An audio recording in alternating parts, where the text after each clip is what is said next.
Clear skies coming in here. Traffic's doing okay. Don't care about the geese roaming. We have a problem with the geese. The problem is they've asked us to surrender. And you know us. We refuse to surrender to geese. Ducks? Maybe. They seem reasonable. Geese? No. Very unreasonable. Honking.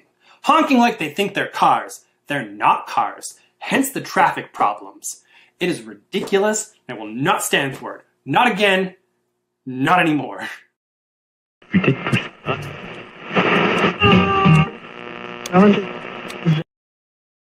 A classic. A classic.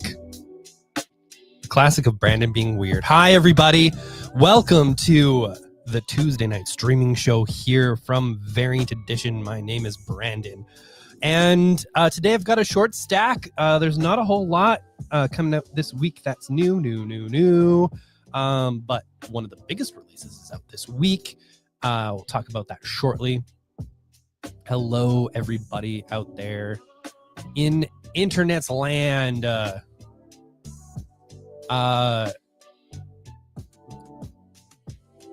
So this week, in addition to talking about, look at the babies, just the babies. That's stack this week.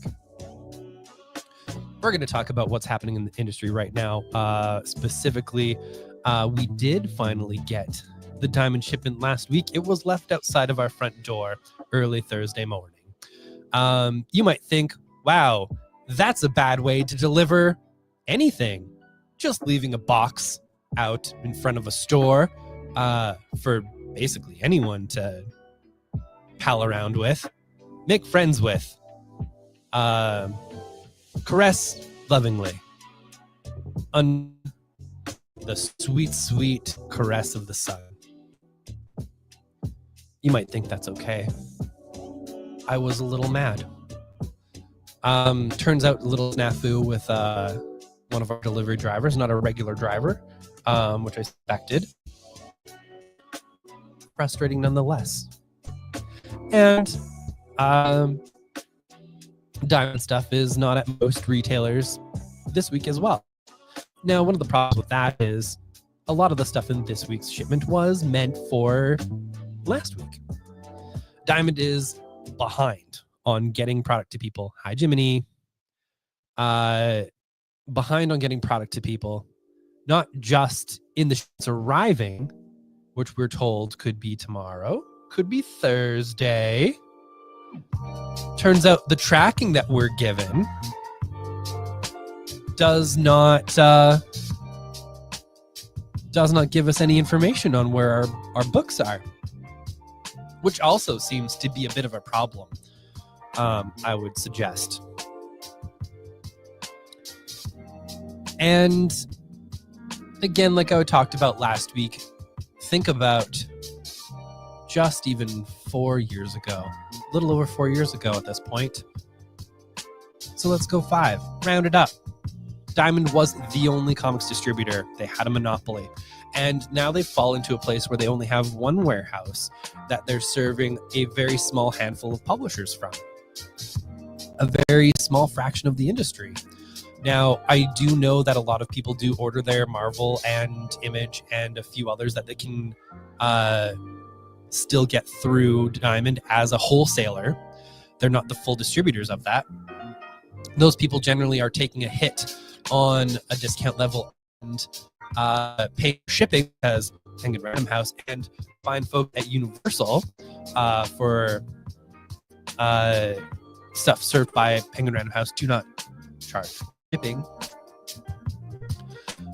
As is standard for prose book publishers, the books that come to your local bookstores, they don't pay shipping on that. The book publishers pay shipping on that. Just a little something that's standard in an adjacent industry.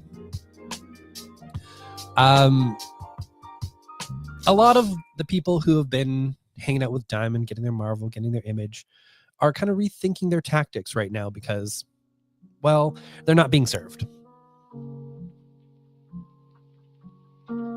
to squander the goodwill of your loyal customers who are eating into their own profits to get single issues from you that they should be getting from another distributor. Setting that goodwill on fire. Good business practice, right? Love it. No notes. Apologies, folks. Since Sunday night-ish,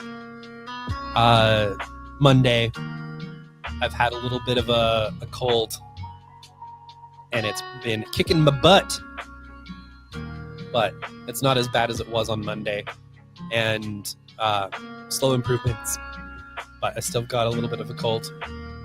Did a COVID test, not COVID, so still running on that streak of no COVID, knock on wood, and doing my best to keep functioning in this world.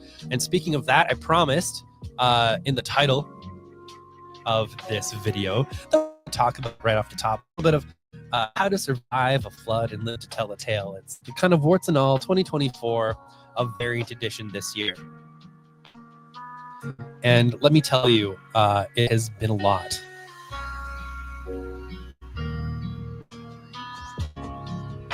Oh, I forgot to press a button.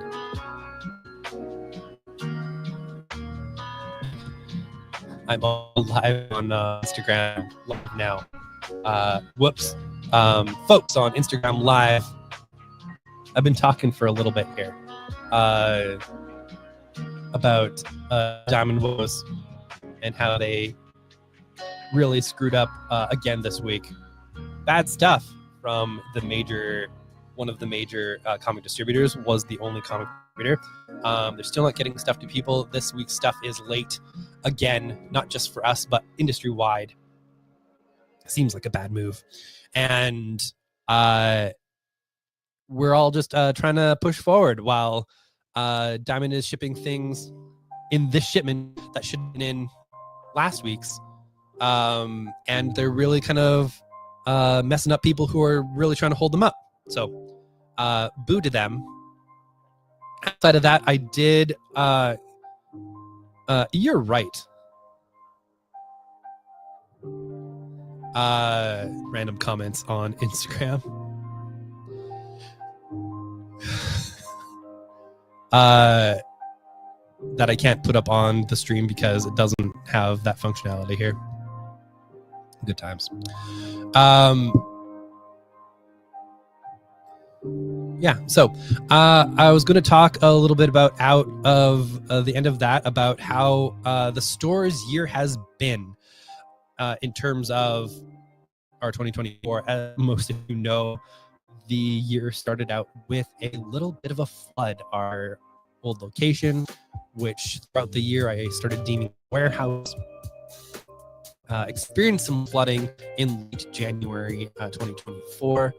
This was quite a wild time because when it started, we were told by the property management, the landlord, etc., that it'd probably be a couple days and then we'd be allowed in and we could kind of figure things out from there. Well, that did not prove to be the case. Things went poorly in terms of how Brandon had to get. I think poorly how communication started to go. Days became weeks, weeks became months, and every time we tried to communicate, like, hey, when can we expect to be able to pop in? Because for a little while there, we weren't even allowed into our space. Thankfully, I'd gathered up all of the file comics in our computer system, so we could still run the store as much as we could from afar and get people their books. We were running comics everywhere. We were doing drop-in days at the community center in the area that I live in, and doing our best to continue to function. And you know what? We actually did a pretty good job. The wonderful people at Palmetto Way Games eventually offered us a full-time space in the middle of February, and my goodness, did that save us. I remember that day getting a response back from the property management being like, we have no timelines, we have nothing to tell you, and feeling so disheartened because the situation was literally sucking the life out of me. Work was everything from the minute I woke up to the minute I passed out, literally passed out at night, because it was running things around. It was trying to get through different payments. We're trying to just do our best to survive. And, we managed.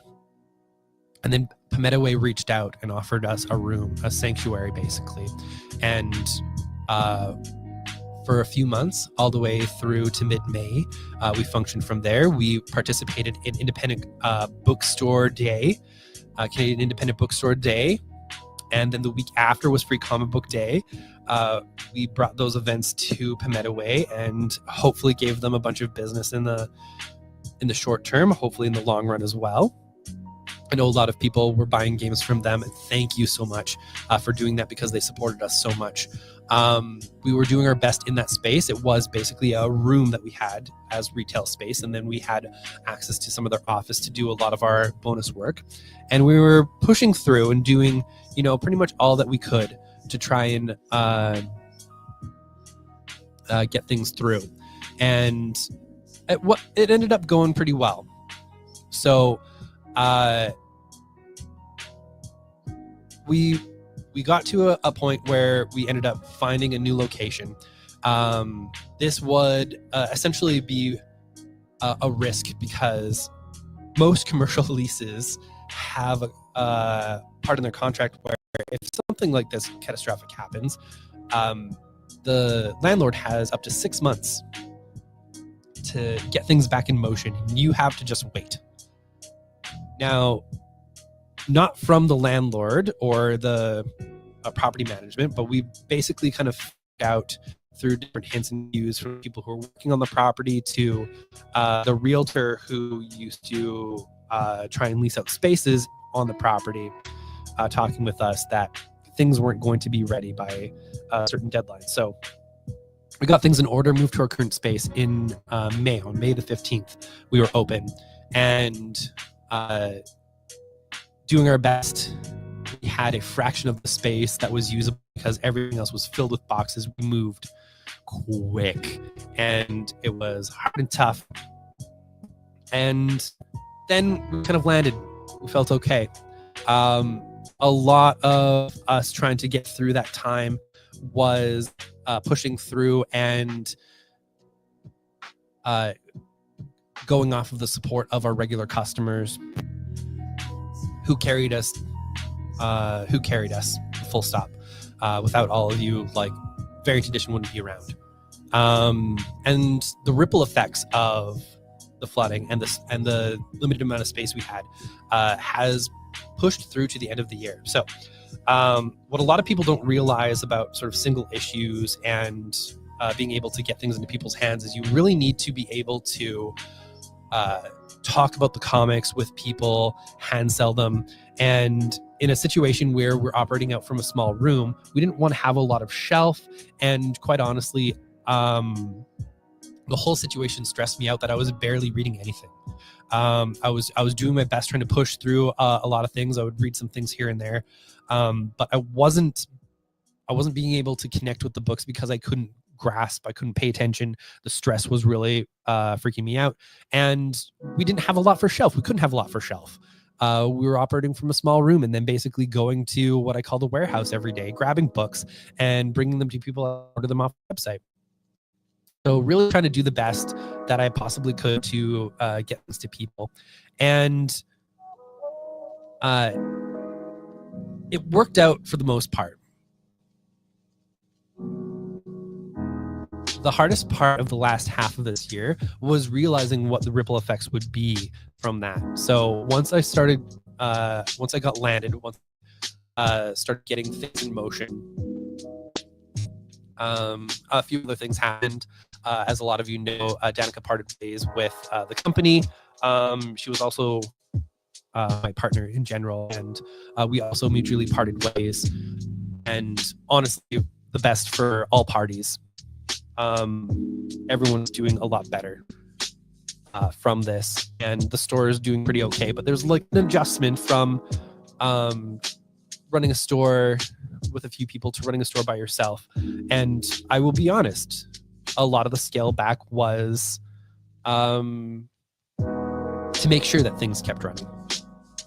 That was not why Danica left. This was in the plans for a little bit before the flood, actually. And getting through that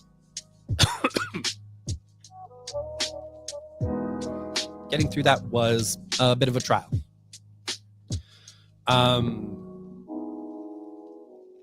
And then on the other side of it, it was a matter of getting things back up, getting the different sections ready, getting things going. Thank goodness for Craig. Craig came on one day a week to start out with. Craig is a wonderful person. Our other person here at Variant Edition who helps you out and grabs your stuff and answers your emails and whatnot. He has experience with other comic stores in the city before. He has a lot of experience with a lot of our regular customers.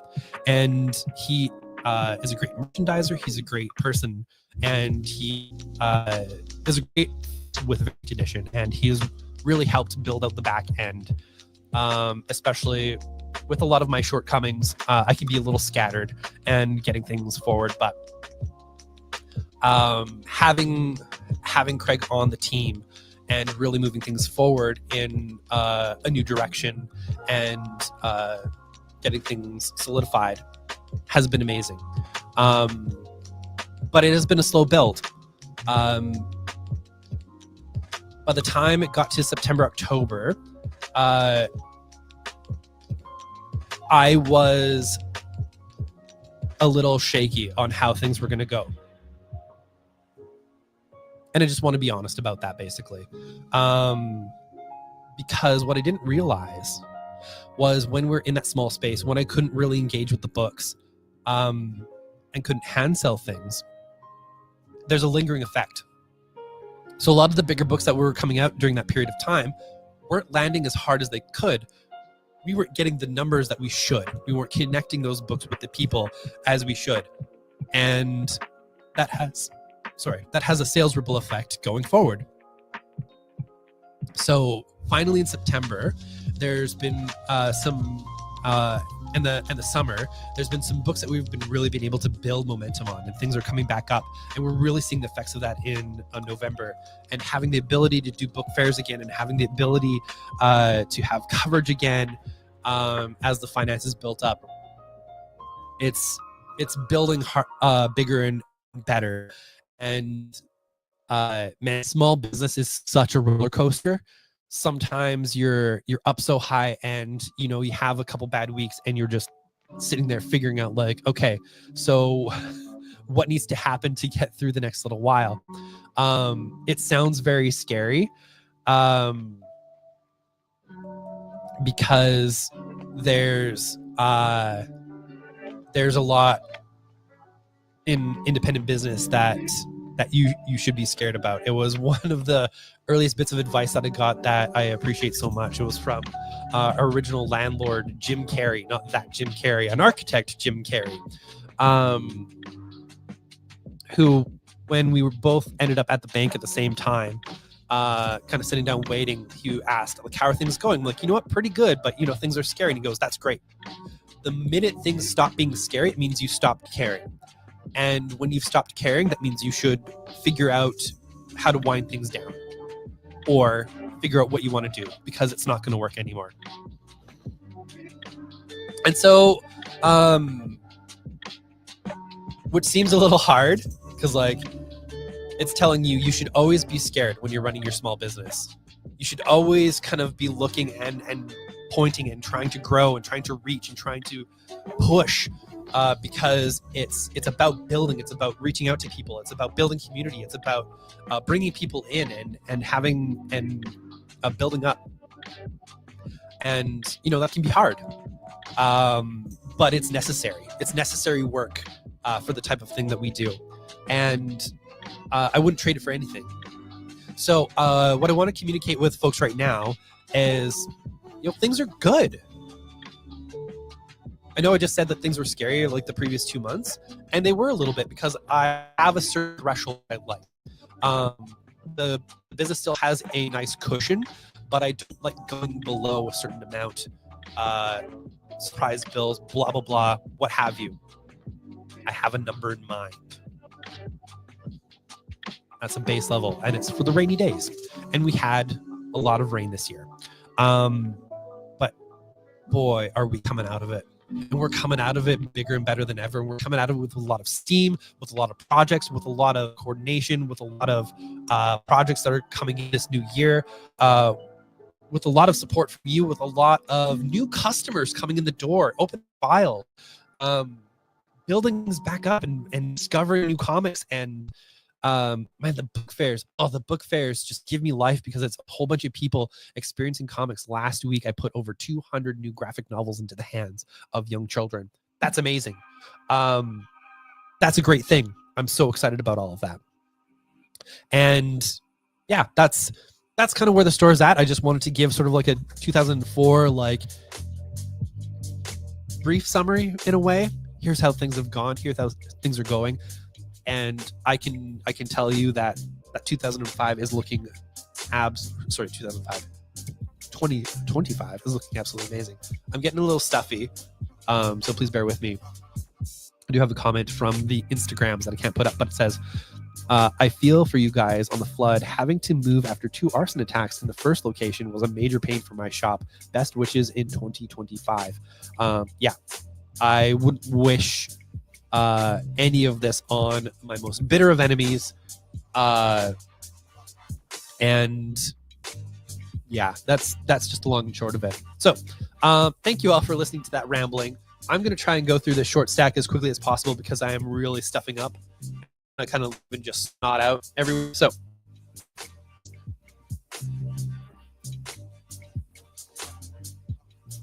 all right. The biggest release this week is Dogman Big Jim Begins. This is out officially as of today. You can buy it on our website. A few people have done some pre-orders. This is the biggest release of the week. Dogman routinely has its first print runs numbering in the millions. It's been upwards to 5 million. I'm not sure what that number is these days, but think about that. When a lot of comics sell, if they're lucky, in the hundreds of thousands. This is the anchor. This is pushing the industry. This is where people are coming into graphic novels and comics. And it is very important to acknowledge that. Because a lot of people are just like, oh, well, this isn't like comics. Yes, it is. It's a medium. It's a range. It can do so many things. And Dogman is at the pinnacle. And keeping a lot of people fed. So this is the 13th volume of Dogman, Big Jim Begins. As always with Dogman, you don't have to read these in order, but it has, sort of a lot of superhero-y stuff. Jiminy Cat is just off the screen right here.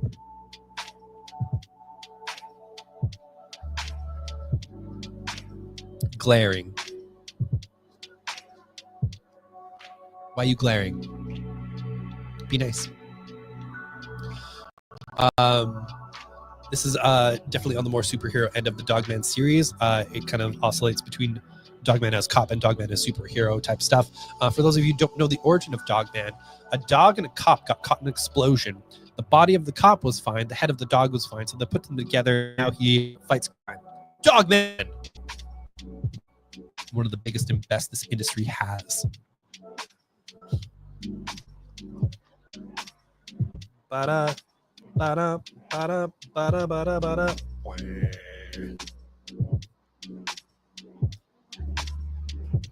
I might have to come back here in a sec anyways. One sec.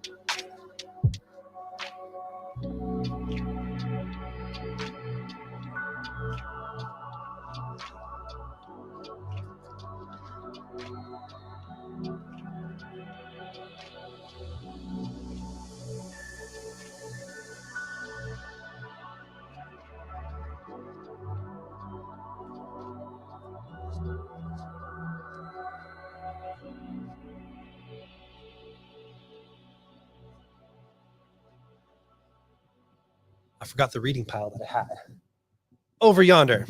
So, okay, everything's still going. We have the second issue of Absolute Superman here today. For those of you who don't know, the Absolute Universe is sort of like a ground up universe, really set in our modern times. What I really like about this Absolute Superman one is Superman is not coming from hierarchy on Krypton.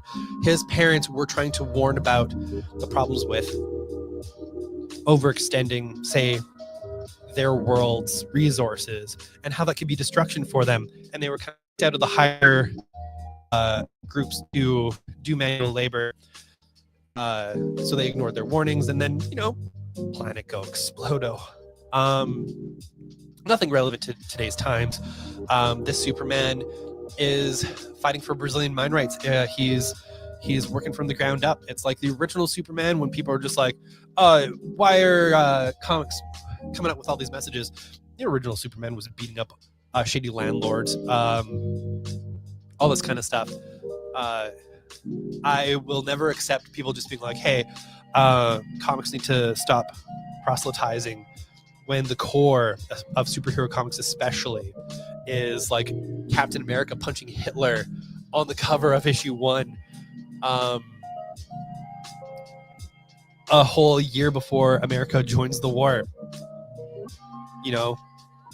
America had a Nazi rally in Madison Square Garden. Oh, I don't mean of now, I mean of then, but like also now. But back then, yeah, that was a thing that happened. History mirroring itself. Don't like it. But also the number 1 issue has a noir edition, which is the black and white interiors with sort of like the color washes that happened. This is a great thing for process nerds and junkies, and you got the blank cover to go along with it. So folks who are looking to dig in a little deeper, we can go from there. We have the return of Snot Girl. Appropriate for me today.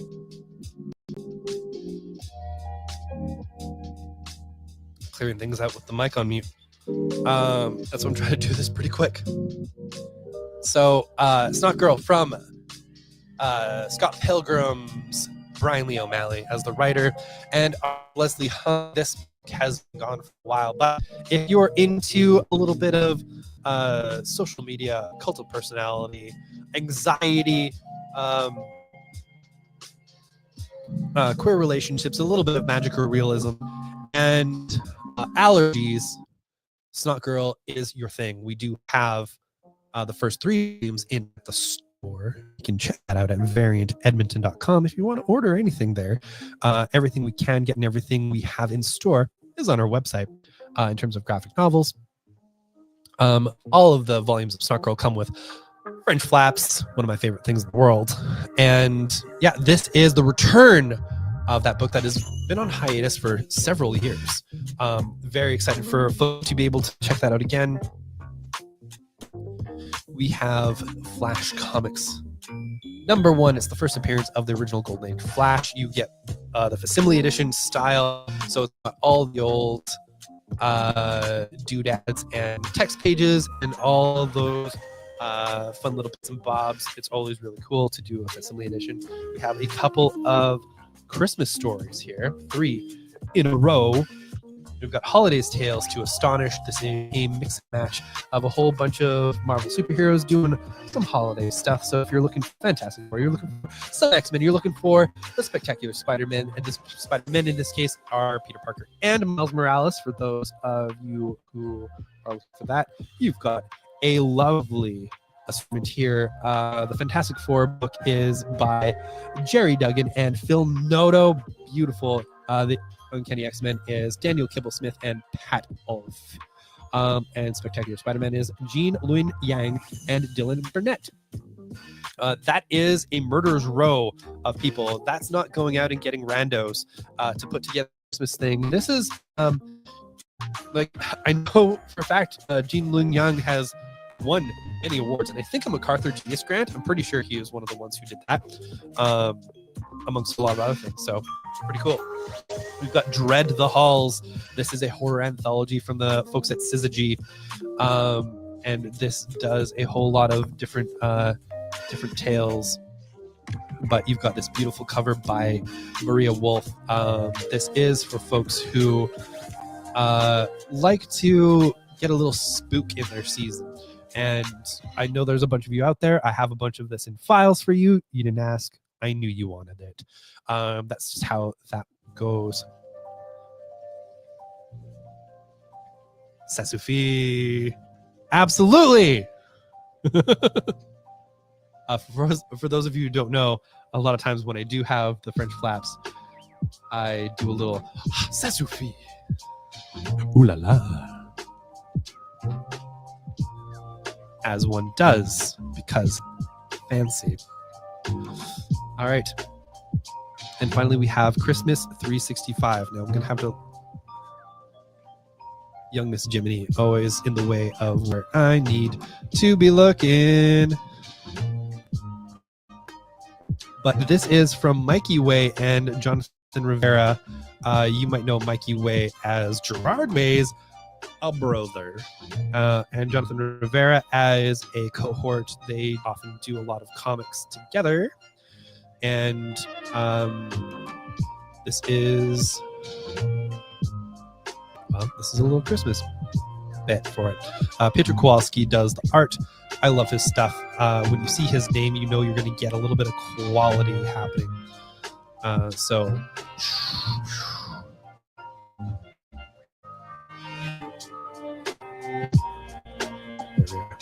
found it. Tell me the details, friends. From creators Mikey Way, from My Chemical Romance, and Jonathan Rivera, Cave Carson Has an Interstellar Eye, comes the most bizarre holiday comic yet. The holidays weren't always so tough for Peter Rowell and his family, but a tragic and challenging year finds them stressed out and drifting apart when they should be pulling together. After accepting the wisdom of a Santa Claus at his local mall, Peter hatches a plan to give his family the best year ever, one Christmas at a time. And truly, nothing goes wrong. As I'm seeing right here, nothing goes wrong at all. It should be fine. Rounding things out, we also have all new Venom #1. This is a series kicking off, well, a new Venom story. Do we know who Venom is in this one? No, we do not. Because no spoilers, because this is happening. The comic has been solicited as this. Eddie Brock is going to be Carnage now. So who's Venom? Good question. For those of you who are into the symbiote stuff, this is kind of your kickoff for the new year and a new batch of symbiote books. And finally, we have Two-Face, a new ongoing series from Christian Ward and Fabio Veras exploring Harvey Dent. I really enjoyed reading this because it kind of gives you the little bit of background on Two-Face and then builds a nice kind of like as appropriate duality kind of story happening. Kind of pushing against the things that help you heal and the things that help you harm, and exploring that in the superhero genre. And finally, we've got the collected edition of Ain't No Grave. This is from Scotty Young and Jorge Corona, as they the team behind the hit series Middle East and The Me You Love in the Dark. Two huge books that went over really well. Ain't No Grave follows the journey of Ryder, an outlaw who tries to put her violent past behind her when she fails in love, gets married, and becomes a mother. When she falls in love, Brandon. Wow. When she falls in love, gets married, and becomes a mother. When she learns that an illness threatens to take all of that away, Ryder chooses to once again pick up her guns and fight.